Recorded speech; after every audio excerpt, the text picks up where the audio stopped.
جیسے کہ آپ سب کو پتہ ہے کہ ہمارے چرچ میں سیریل چل رہی ہے ہولینس، اور اس کا لاسٹ سنڈے کا ٹاپک یہ تھا ہولی فوڈ، پاک غذا۔ اس کا ہم ریفرنس دیکھتے ہیں پہلا پطرس 2 باب 9 آیت، اور دوسرا ریفرنس دیکھتے ہیں اخبار 21 باب 16 آیت۔ اسی طرح پاسٹر صاحب نے ہمیں لاسٹ ٹائم بتایا تھا کہ خدا کے کلام میں لکھا ہوا ہے کوئی عیب نما شخص جو ہے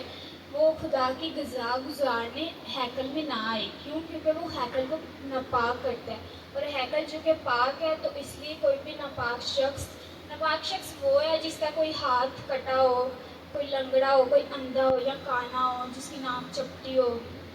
کوئی گونگا بہرا، ایسا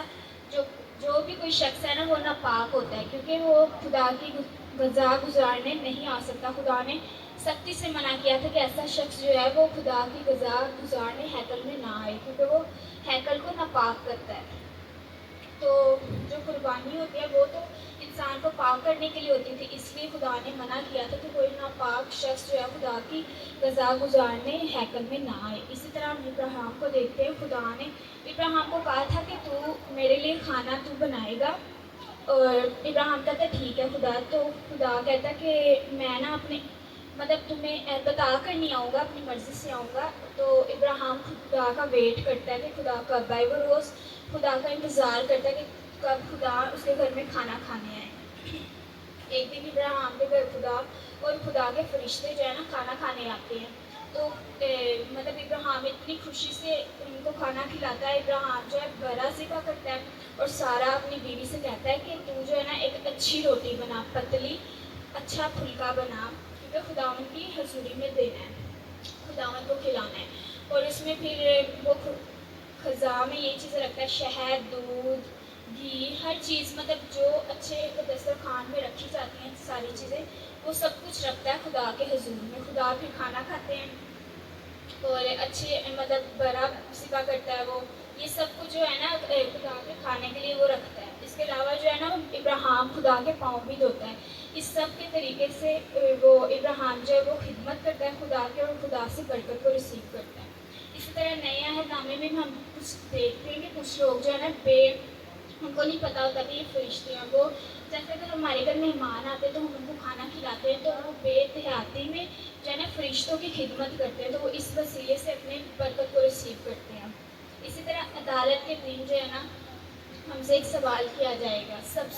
ہم سب سے سوال کیا جائے گا کہ میں پیاسا تھا تو نے مجھے پانی پلایا، میں بھوکا تھا تو نے مجھے کھانا کھلایا، میں ننگا تھا تو نے مجھے کپڑے پہنائے، میں قید میں تھا تو میرے لیے آیا قید میں۔ تو ہم سب کہیں گے خدا تو کب بھوکا تھا، کب تجھے پیاس لگی تو ہم نے تجھے پانی نہیں دیا؟ تو تب خدا کہے گا جب تیرا پاسبان جو تھا، تیرا پاسٹر جو تھا، وہ تیرے گھر میں آتا تھا، تو نے اسے کبھی پانی پلایا، اسے کبھی کھانا کھلایا؟ جب وہ بیمار تھا یا قید میں تھا تو تم نے اس کی خبر بھی نہیں کی؟ تو تب ہم کہیں گے کہ خدا اگر ہم نے اچھا کیا ہوگا تو ہم خدا کو بتائیں گے۔ اور اس وسیلہ سے تو ہمیں چاہیے کہ اپنے خادم سے برکت کو ریسیو کرنے کے لیے جو ہے نا ہمیں اس کی خدمت کرنی چاہیے۔ کیوں؟ کیونکہ وہ خادم نہیں ہوتا بلکہ خدا اس میں سے ہو کر کام کر رہا ہوتا ہے، اس لیے ہمیں اپنے خادم کی عزت کرنی چاہیے، اس سے کھانے کے وسیلہ سے بھی عزت کرنی چاہیے تاکہ ہم لوگ برکت کو ریسیو کر سکیں۔ اسی طرح خدا کی غذا کیا ہے؟ خدا کی غذا اگر ہم پرانے عہد نامے میں دیکھتے ہیں تو پہلے خدا کو جو بائبل میں لکھا ہے کہ قربانیوں کی جو خوشبو ہوتی تھی نا وہ راحت انگیز فیل ہوتی تھی خدا کو۔ تو اسی طرح نئے عہد نامے میں اگر ہم دیکھتے ہیں تو خدا کی غذا، ہم کیسے خدا کو غذا کھلا سکتے ہیں؟ ہم خدا کی مرضی پہ چل کے، آج ہم چرچ آئے ہیں تو خدا کی مرضی پہ چل رہے ہیں، خدا کے کلام پر چل کے ہم خدا کو غذا گزار سکتے ہیں۔ اس کے ساتھ ہم دیکھتے ہیں بند کر دیں اس کو۔ ایک جگہ مسیح یسوع جو ہے نا کلام کو ڈلیور کر رہے ہوتے ہیں، کلام سنا رہے ہوتے ہیں، تو شاگرد آتے ہیں وہ کہتے ہیں کہ مسیح یسوع ہم کھانا لائے ہیں، کھانا کھا لیتے ہیں۔ تو مسیح یسوع کہتا ہے میرے لیے کھانا یہی ہے کہ میں اپنے باپ کی مرضی کو پورا کروں، کہ میں اپنے جو مجھے باپ نے کام دیا ہے میں اس کو پورا کروں، اور یہی میرے لیے غذا گزارنا ہے۔